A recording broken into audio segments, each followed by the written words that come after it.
नमस्कार, SBT news में आपका स्वागत है। पेश है 7 अगस्त सोमवार शाम 7:15 बजे राजस्थान की बड़ी खबरें।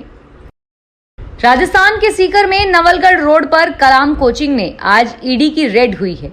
ईडी की करीब 1 दर्जन अफसर 3 गाड़ियों में सवार होकर कोचिंग पर पहुंचे।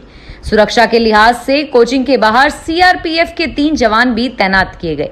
जानकार सूत्रों के मुताबिक राजस्थान में हुए रीट पेपर लीक मामले को लेकर ईडी यहां जांच पड़ताल कर रही है।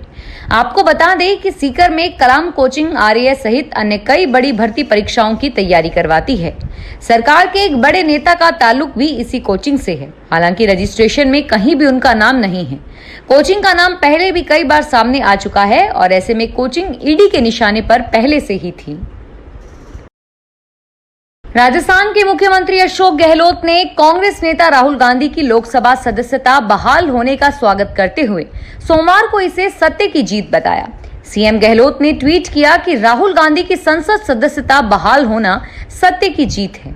राहुल गांधी के संघर्ष और जनता के अपार समर्थन ने एक हठी सरकार को झुकने पर मजबूर कर दिया। उन्होंने लिखा कि राहुल गांधी के माध्यम से संसद में जनता की आवाज फिर से गूंजेगी और आमजन के हित की बात उठाएगी। और वहीं प्रदेश कांग्रेस अध्यक्ष गोविंद सिंह डोटासरा ने राहुल की लोकसभा सदस्यता बहाल किए जाने के घटनाक्रम को लोकतंत्र की जीत का करार दिया।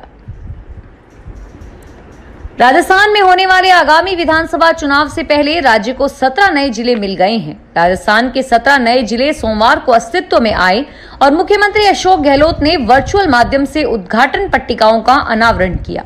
इस दौरान उन्होंने एक यज्ञ में भी भाग लिया।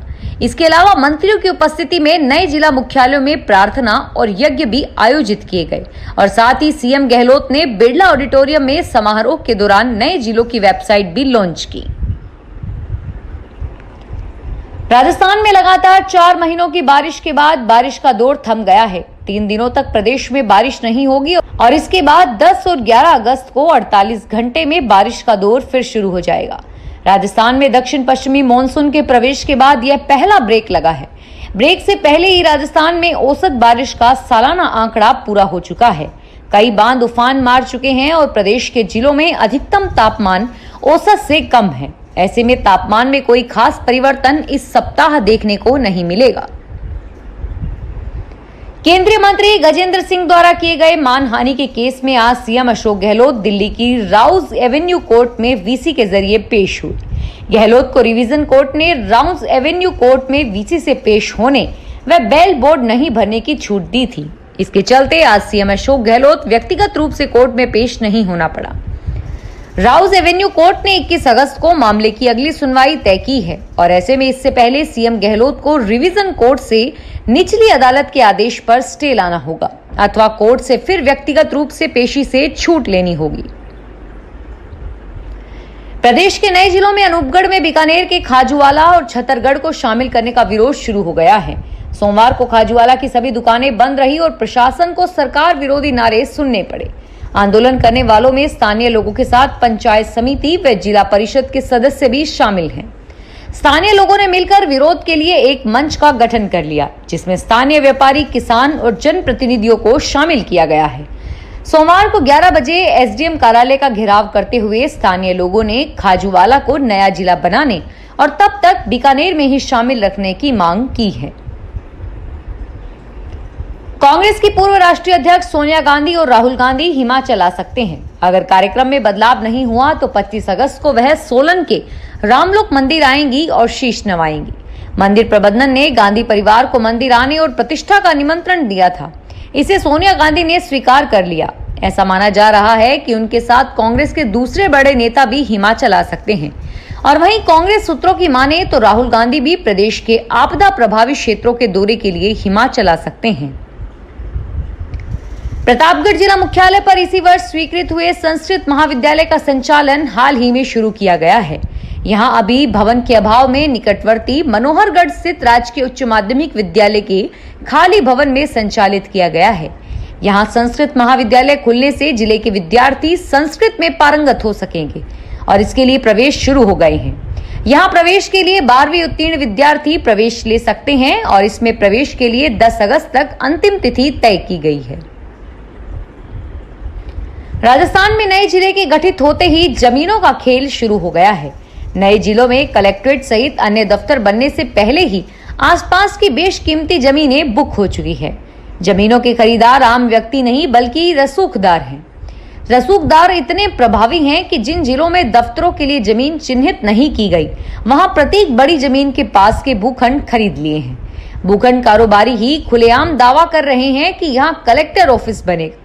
गंगापुर सिटी में अभी प्रशासन ने कलेक्ट्रेट की संभावना को देखते हुए जमीनें खरीदी है।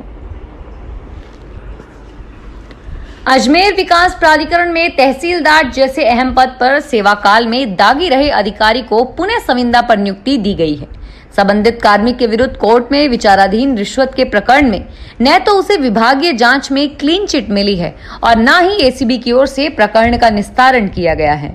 जानकारी के अनुसार 31 जून 2023 को राजस्व मंडल से तहसीलदार पद से सेवानिवृत्त हुए गगवाना निवासी आबिद अली को एडीए में पुनः संविदा पर कार्यवाहक तहसीलदार लगाए जाने पर उसने कामकाज शुरू कर दिया है। सड़क दुर्घटनाओं पर रोकथाम को लेकर 15 वर्ष से अधिक पुराने वाहनों के सड़कों पर चलने पर रोक लगा दी गई है। ऐसे वाहनों का रजिस्ट्रेशन नवीनीकरण किया जाएगा और अब राज्य सरकार की ओर से प्रादेशिक व जिला परिवहन अधिकारियों को खास तौर पर आदेशों की पालना सुनिश्चित करने के लिए दिशा निर्देश दिए गए हैं। चित्तौड़गढ़ में भी रजिस्ट्रेशन की तारीख से 15 वर्ष पूर्ण होने पर ऐसे वाहन का रजिस्ट्रेशन प्रमाण पत्र रद्द हुआ माना जाएगा। यह नियम देश की रक्षा के लिए कार्यात्मक प्रयोजन और आंतरिक सुरक्षा तथा कानून व्यवस्था बनाए रखने के लिए उपयोग किए जाने वाले विशेष प्रयोजन यानों पर लागू नहीं होगा। राजस्थान में जिन बच्चों के जरूरी टीके नहीं लगे हैं, वह आज शहर या गांवों की पीएचसी, सीएचसी में जाकर टीके लगवा सकते हैं। राज्य सरकार ने मिशन इंद्रधनुष अभियान 5 के तहत आज से बच्चों के टीकाकरण का विशेष अभियान शुरू किया है। इसमें विशेष रूप से मिजल्स, रुबेला वैक्सीन से छूटे हुए बच्चों को वैक्सीन की पहली और दूसरी डोज भी लगाई जा रही है। इसके अलावा 9 अन्य तरह के टीके और दवाइयां भी बच्चों को लगाए जा रहे हैं। अभियान का पहला चरण आज से शुरू किया गया है, जो 12 अगस्त तक चलेगा। धौलपुर में नर्सेस ने अपनी 11 सूत्री मांगों को लेकर सोमवार को जिला अस्पताल में गेट मीटिंग कर विरोध प्रदर्शन किया।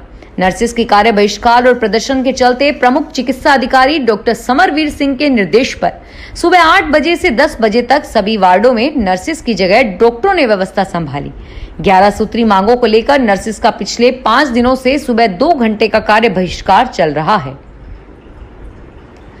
राजस्थान में राजसमंद की सांस्कृतिक धरोहर के संरक्षण को उत्सव के रूप में नियोजित करते हुए आम आदमी को जागरूक करने के उद्देश्य से 23 अगस्त से 5 दिवसीय झील महोत्सव का आयोजन किया जाएगा।